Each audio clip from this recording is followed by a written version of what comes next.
Bienvenidos a Sector del Terror. Antes de comenzar, me gustaría saber desde dónde y a qué hora me escuchas. Y recuerda suscribirte si aún no lo estás. Disfrutad del relato. El sol caía a plomo sobre Yagualica Vieja cuando llegamos. El coche levantó una nube de polvo que se posó lentamente sobre las ruinas del pueblo, como si el lugar respirara nuestro polvo y lo hiciera parte de sí mismo. Luis, el jefe del equipo, revisaba los planos con expresión impasible. Clara, siempre práctica, ya estaba descargando el equipo. Yo, Ramiro, me quedé mirando las paredes descascaradas de lo que alguna vez fue una escuela. Las ventanas rotas parecían ojos vacíos, observándonos desde el pasado. Decidimos instalarnos en el aula principal. Aunque el techo tenía agujeros y el piso estaba cubierto de escombros, era el lugar más intacto que encontramos. Clara limpió un rincón con su bota, apartando trozos de yeso y papeles amarillentos que se deshacían al tacto. «Aquí servirá», dijo Luis sin levantar la vista del GPS. «Mañana empezamos con las mediciones». Nadie mencionó lo obvio, que el lugar olía a tierra húmeda y madera podrida, como una tumba abierta. Esa noche, el viento silbó entre las grietas de las paredes, llevándose consigo el calor del día. Me desperté de golpe, con la piel erizada. Algo había cambiado. Entonces lo oí, una campana, lejana, como si sonara desde el fondo de un pozo, pero clara, un tañido lento, fantasmal. Miré el reloj, 3:13 AM. Clara y Luis también estaban despiertos. Sus ojos brillaban en la oscuridad, preguntando sin palabras. Nadie dijo nada, pero todos sabíamos que en Yagualica Vieja no quedaban campanas. Clara fue la primera en moverse al amanecer. Sacó su libreta y anotó algo con pulso firme. 3:13, murmuró. Exactamente. Ramiro, el más joven, palideció. Yo escuché algo más, confesó. Risas, como de niños jugando. Luis lo miró con desdén, pero no dijo nada. Sabíamos lo que pensaba. El muchacho era impresionable, demasiado dado a dejarse llevar por la imaginación. Sin embargo, cuando exploramos los pasillos laterales de la escuela, encontramos algo que no podíamos ignorar. En el polvo acumulado sobre el piso había huellas, pequeñas, de manos infantiles, como si alguien o algo hubiera estado arrastrándose por el suelo durante la noche, jugando en la oscuridad mientras nosotros dormíamos. Clara tomó fotos sin comentar. Luis se limitó a sacudir la cabeza y seguir adelante. Pero esa noche, ninguno de nosotros apagó la linterna. El tercer día amaneció con una bruma espesa que se aferraba a los edificios como un sudario. Ramiro, desde temprano, parecía distinto. Sus ojos oscuros, siempre inquietos, ahora brillaban con una mezcla de fascinación y temor. «Voy a grabarlo», anunció, mostrando su grabadora digital. «Si algo sucede otra vez, tendremos pruebas». Clara frunció el ceño, pero no lo detuvo.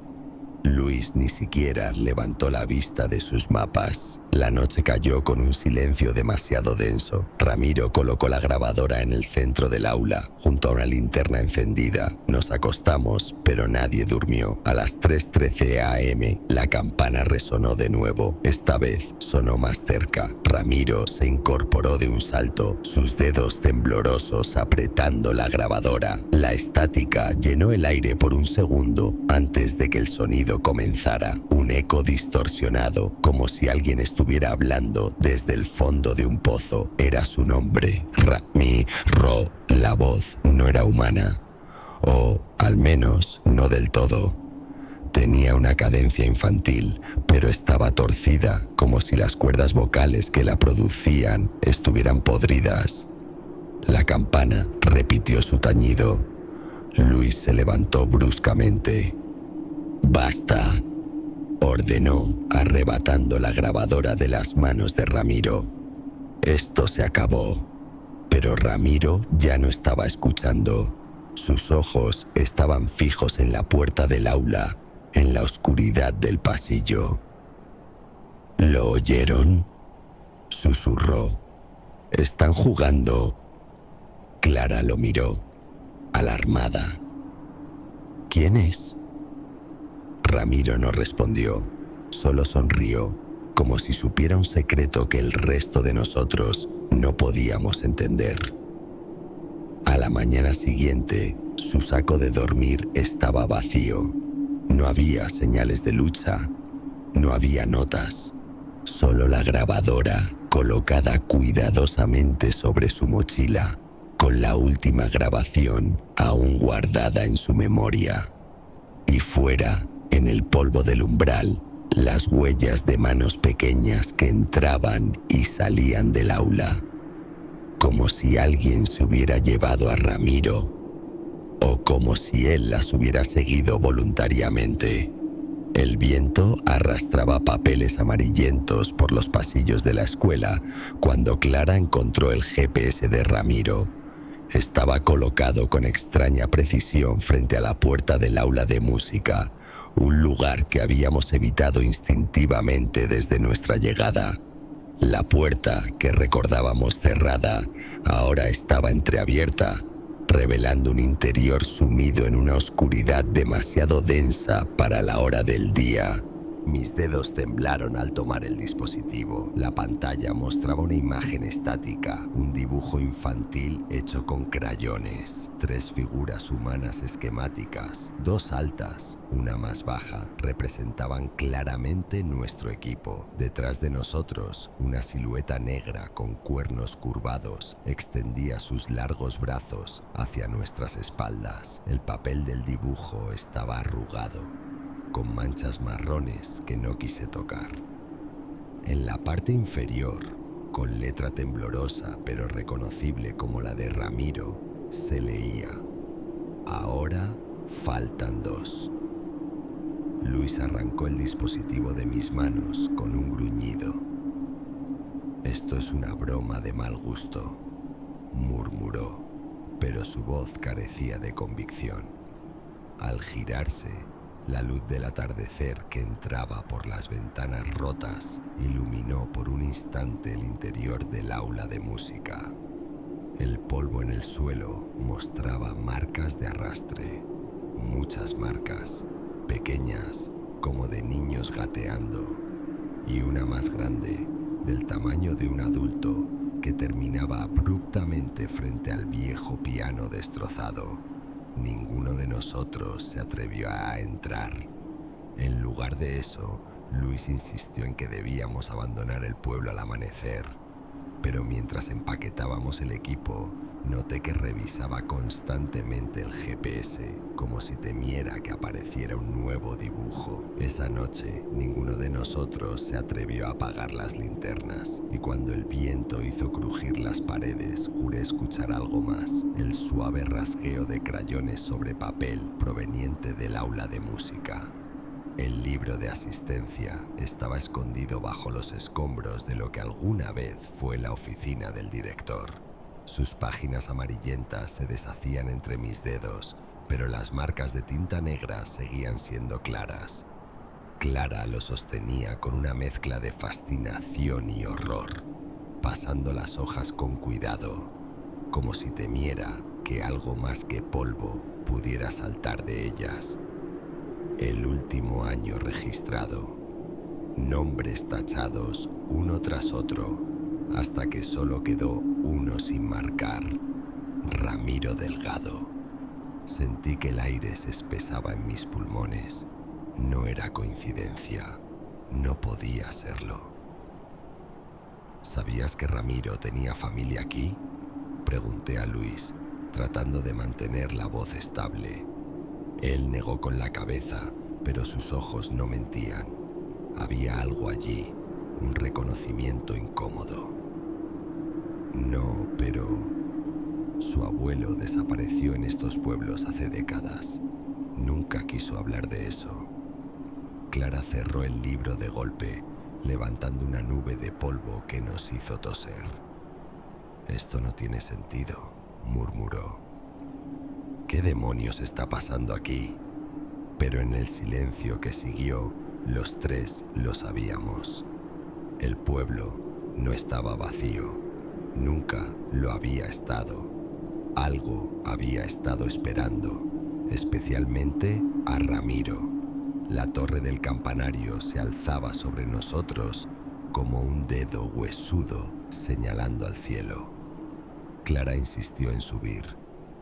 «Si hay una campana, está allí», dijo, ajustando la linterna. «Voy a encontrar de dónde viene ese maldito sonido». Luis y yo intercambiamos una mirada, pero no la detuvimos. Algo en su tono nos dijo que no había discusión posible. La escalera de caracol crujía bajo sus pies mientras ascendía.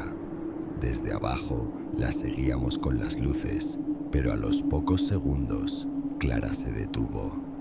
«¿Qué pasa?», grité. Su voz llegó distorsionada, como si hablara desde el fondo de un túnel. No estoy subiendo». Los peldaños chirriaban bajo sus pies, pero la silueta de Clara no avanzaba. Se movía, sí, subiendo escalón tras escalón, pero la distancia entre nosotros no cambiaba. Era como si la escalera se alargara con cada paso que daba.